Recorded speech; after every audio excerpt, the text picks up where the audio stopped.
ലതാ സഞ്ജീവൻ്റെ അടിസ്ഥാന പാഠാവലി ക്ലാസ്സിലേക്ക് എല്ലാവർക്കും സ്വാഗതം. കാട്ടിലെ കളികൾ എന്ന കവിതയുടെ ആശയവും സന്ദർഭവും എല്ലാം കഴിഞ്ഞ വീഡിയോകളിലായിട്ട് പറയുകയുണ്ടായി. എല്ലാവർക്കും അത് ഇഷ്ടപ്പെട്ട് കാണുമെന്ന് വിശ്വസിക്കുന്നു. ഇവിടെ നമുക്കതിനകത്ത് ചില മൂല്യനിർണ്ണയ പ്രവർത്തനങ്ങൾ കൂടെ വേണമെങ്കിൽ പറഞ്ഞു പോകാം. അതായത് ആദ്യമായിട്ട് തന്നെ ആസ്വാദനം തന്നെയാണ് പ്രധാനമായിട്ട്. ആസ്വാദനക്കുറിപ്പ് തയ്യാറാക്കുന്നത് എങ്ങനെയാണെന്ന് കഴിഞ്ഞ വീഡിയോകളിൽ പറഞ്ഞിട്ടുണ്ട്. കവിതയുടേത് തന്നെ ആദ്യം കവിയെക്കുറിച്ച് എഴുതുക, പിന്നെ കവിതയുടെ ആശയം എഴുതുക. ആ കവിതയിൽ നിന്ന് എന്തെങ്കിലും നമുക്ക് സന്ദേശം ഉണ്ടെന്നുണ്ടെങ്കിൽ അത് രേഖപ്പെടുത്താം. അതിനുശേഷം നിങ്ങൾക്ക് ഇഷ്ടപ്പെട്ട വരികൾ ഏതാണെന്നും എന്തുകൊണ്ടത് ഇഷ്ടപ്പെട്ടു എന്നും കൂടെ ആയിക്കഴിഞ്ഞാൽ ആസ്വാദനക്കുറിപ്പ് റെഡിയായി. ഇവിടെ കൃഷ്ണൻ്റെ കഥകളായതുകൊണ്ട് കുട്ടികൾക്ക് ഏറ്റവും ഇഷ്ടമുള്ളതായതുകൊണ്ട് നമുക്ക് വളരെ പെട്ടെന്ന് തന്നെ ഈ കവിതയുടെ ആശയം വെച്ച് തന്നെ ആസ്വാദനക്കുറിപ്പ് തയ്യാറാക്കാൻ വളരെ എളുപ്പമായിരിക്കും. ഇവിടെ കുട്ടികൾ ഒരു മൂല്യനിർണ്ണയ പ്രവർത്തനം ഇത് നമുക്ക് എഴുതാം. പിന്നെ എന്താണ്, എന്തുകൊണ്ടാണ് ഇവിടെ വനത്തിൽ, അതായത് കാലി മേയ്ക്കാൻ പോകുമ്പോൾ ഭക്ഷണം വേണമെന്ന് പറയുന്നത്. ഇവിടെ മറ്റൊരു സന്ദേശമുണ്ട്, പ്രകൃതിയോട് ഇണങ്ങി ജീവിക്കുക. നമുക്കിപ്പോൾ ഒരുപക്ഷെ ഇപ്പോഴുള്ള കുട്ടികൾക്കോ അല്ലെങ്കിൽ മുതിർന്നവർക്കൊക്കെ ഇങ്ങനെ പുറത്ത് പോയിട്ട് പിക്നിക്കിനൊക്കെ പോയി ശീലങ്ങൾക്ക് പുറത്ത് പോയിരുന്ന് കാട്ടിലും മേട്ടിലും പുഴയരികത്തും ഒക്കെ പോയിരുന്ന് നമുക്ക് ഭക്ഷണം കഴിക്കാൻ വളരെ താല്പര്യമാണ് അല്ലേ. അതൊരു സന്ദേശമാണ്. അതായത് പ്രകൃതിയോടിണങ്ങി പ്രകൃതിയുടെ മടിത്തട്ടിലിരുന്ന് നമുക്ക് ആഹാരം കഴിക്കുക, പാചകം ചെയ്ത് കഴിക്കുക ഏറ്റവും നന്ന് എന്നൊരു കാര്യം കൂടി ഇവിടെ നല്ലൊരു സന്ദേശം ഇവിടെ ഉണ്ട്. എപ്പോഴും മുറിക്കകത്ത് ഊണുമേശയിലിരുന്ന് മാത്രം കഴിക്കാതെ. അപ്പോൾ ഇത് ഞാൻ നേരത്തെ ഒന്ന് പറഞ്ഞിരുന്നു, നമ്മൾ വെളിയിലിരുന്ന് കഴിച്ചാൽ അത് മോശമാകുക എന്നുള്ള രീതിയിൽ പഴയകാല ചില നിർദ്ദേശങ്ങളും ചില നിബന്ധനകളും ഒക്കെ ഉണ്ടായിരുന്നു. പക്ഷെ ഇപ്പോൾ ആരും അതൊന്നും ഇഷ്ടപ്പെടുന്ന ഒരു ഇതല്ല.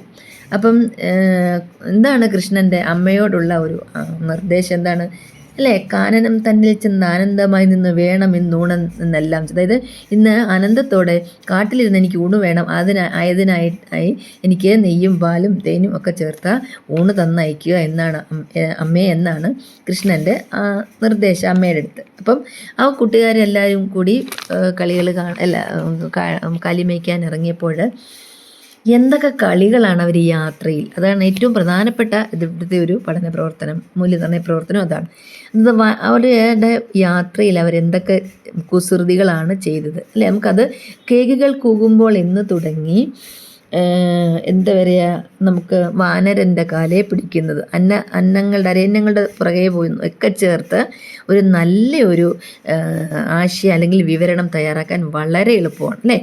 അതിന് മറ്റൊരു കാര്യം ഇവിടെയുണ്ട്, നമുക്ക് ഈ വരികളൊക്കെ ഒന്ന് കാണാതെ പഠിക്കാം. പണ്ടൊക്കെ ഓരോ കവിതയും ഇത്ര വരി നമ്മൾ ബൈഹാർട്ട് ചെയ്യണമെന്ന് ഒരു നിർദ്ദേശം വരും. കാര്യം പരീക്ഷയ്ക്കത് ഇത്ര മുതൽ ഇത്ര വരെ നമ്മൾ പകർത്തിയേക്കാം. പരീക്ഷയ്ക്ക് എഴുതാനൊരു ക്വസ്റ്റ്യൻ പണ്ടുണ്ടായിരുന്നു. കുറേ കാലം കൊണ്ട് കവിത എഴുതാനൊരെണ്ണം വരുന്നതേയില്ല.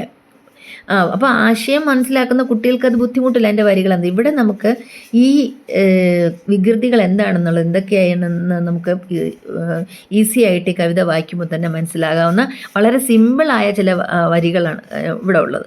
അപ്പം എന്തൊക്കെ കുസൃതികളാണ്. അപ്പോൾ ഞാൻ കഴിഞ്ഞ വീഡിയോയിൽ പറഞ്ഞതുപോലെ ചോദ്യങ്ങളും ഉത്തരങ്ങളും കണ്ടെത്തേണ്ടത് കൂട്ടുകാരുടെ ആവശ്യമാണ്. കാര്യം നമുക്കത് ഒരിക്കലും മറന്നു പോകില്ല നമ്മൾ സ്വന്തമായിട്ട് കണ്ടെത്തുന്ന ഒന്നും.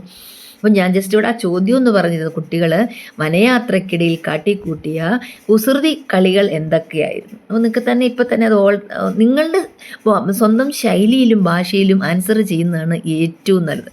പുസ്തകത്തിലെ അച്ചടി ഭാഷയിൽ പറയാതെ എങ്ങനെയാണ് നിങ്ങളുടെ ഉള്ളിൽ ആ ഭാഷ എന്നുള്ളത് നിങ്ങൾ സ്വന്തമായിട്ട് ഉത്തരം എഴുതുമ്പോഴാണ്, അതിലൂടെയാണ് നിങ്ങളിൽ സാഹിത്യവാസന ഉണ്ടോ എന്ന് പോലും നിങ്ങളുടെ അധ്യാപകർ കണ്ടെത്തുന്നത്. ആ ഒരു ചോദ്യത്തിന് ഉത്തരം എഴുതുന്നതോടൊപ്പം തന്നെ നമ്മൾ പറഞ്ഞില്ലേ ആദ്യം ആസ്വാദനക്കുറിപ്പും കൂടി നമുക്ക് തയ്യാറാക്കാൻ വളരെ എളുപ്പമായിരിക്കും. അപ്പോൾ ഒരു പ്രവർത്തനം ഒന്നുകിൽ ആസ്വാദനക്കുറിപ്പ് നമ്മൾ മനസ്സിലാക്കിയാൽ, അതല്ലെങ്കിൽ കവിതയുടെ ആശയം മനസ്സിലാക്കിയാൽ ഈ പറഞ്ഞിരിക്കുന്ന എല്ലാ ചോദ്യങ്ങൾക്കും ആൻസർ ചെയ്യാൻ നമുക്ക് പറ്റും. ഇത് ഇപ്പോഴത്തെ ചോദ്യങ്ങളുടെ രീതി അനുസരിച്ച് ഒന്നുകിൽ ഒരു കവിത തരിക, അതല്ലെങ്കിൽ പാഠപുസ്തകത്തിലല്ല പുറത്തു നിന്നുള്ളത് ഒരു കവിത തരിക, അതിൽ താഴെ തന്നിരിക്കുന്ന ചോദ്യങ്ങൾക്ക് ഉത്തരം കണ്ടെത്തുക. അതിൽ ഒറ്റയടിക്ക് നമുക്ക് കണ്ടെത്താൻ പറ്റില്ലെങ്കിൽ കവിത ഒരു 2-3 ആവർത്തി വായിച്ചതിന് ശേഷമായിരിക്കും ഉത്തരം എഴുതാൻ സാധിക്കുന്നത്. അതുപോലെ തന്നെ ഒരു പാരഗ്രാഫ്, ഒരു ഖണ്ഡിക തന്നിട്ട് ആ ഖണ്ഡിക വായിച്ചിട്ട് അതും ഈ പറഞ്ഞ പോലെ ഒറ്റ ഓടിച്ച് വായിക്കരുത്. പിന്നെ 2-3 പ്രാവശ്യം വായിച്ചതിന് ശേഷം താഴെ തന്നിരിക്കുന്ന ചോദ്യങ്ങൾക്ക് ഉത്തരം എഴുതുക എന്നുള്ളതാണ് ഇതുവരെയുള്ള സമ്പ്രദായം. അങ്ങനെയാണ്. ഇനി പുതിയ പുസ്തകത്തിൻ്റെ എങ്ങനെയായിരിക്കും രീതിയെന്ന് അറിയില്ല. എങ്കിൽ പോലും ഇതൊക്കെ ഇങ്ങനെ തന്നെയായിരിക്കും ചോദ്യങ്ങളുടെ അവതരണ രീതി. അപ്പോൾ അത് നമുക്ക് വലിയ ബുദ്ധിമുട്ട്. കാര്യം നമുക്കിത് ഒരു കവിതയോ ഒരു ഗദ്യമോ പദ്യമോ നമ്മൾ വായിച്ച് സ്വന്തമായി ആൻസർ ചെയ്യാൻ പറ്റുന്ന കുട്ടികൾക്ക് ഈ രീതിയിലുള്ള പ്രവർത്തനങ്ങൾക്ക് ഒരു ബുദ്ധിമുട്ടും ഉണ്ടാകുന്നതല്ല. പിന്നെ ഉള്ളത് സമാന കവിതകൾ, അതല്ലെങ്കിൽ കവിതയുടെ 2 വരി തന്നിട്ട് അവയുടെ ആശയം എഴുതുക. അങ്ങനെയൊക്കെ തന്നെയുള്ള നേരത്തെ പറഞ്ഞ പോലെയുള്ള രീതിയിലുള്ള ചോദ്യങ്ങളായിരിക്കും മൂല്യനിർണ്ണയ പ്രവർത്തനമായി വരിക. ബാക്കി വീഡിയോയുടെ ഭാഗവുമായി അടുത്ത വീഡിയോയിൽ കാണാം. എല്ലാവരും ലൈക്ക് ചെയ്യണേ, ഷെയർ ചെയ്യണേ, സബ്സ്ക്രൈബ് ചെയ്യണേ, കമൻറ്റ് ചെയ്യണേ. Thank you.